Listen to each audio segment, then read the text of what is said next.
Breaking news చూస్తున్నాం. ఎన్టీఆర్ జిల్లా Nandigama bypass లో రోడ్డు ప్రమాదం జరిగింది. హైదరాబాద్ నుండి విజయవాడకు వెళ్తున్న కారు బోల్తా పడింది. ఈ ఘటనలో కారులో ప్రయాణిస్తున్న ఇద్దరు వ్యక్తులకు స్వల్ప గాయాలు అయ్యాయి. క్షతగాత్రులను స్థానిక ఆసుపత్రికి తరలించి చికిత్స అందిస్తున్నారు.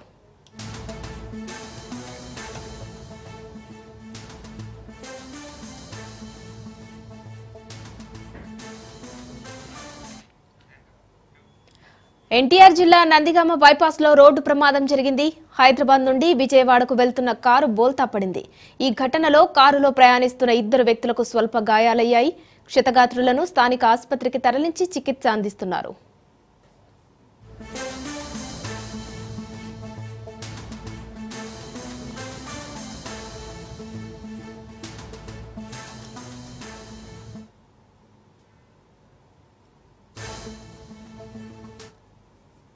దారి ఆడికిపోదు, పోలీసులు వస్తారు, దాన్ని పక్కన పెట్టిస్తారు, 5 వాళ్ళు వచ్చి మీకేం కాదు.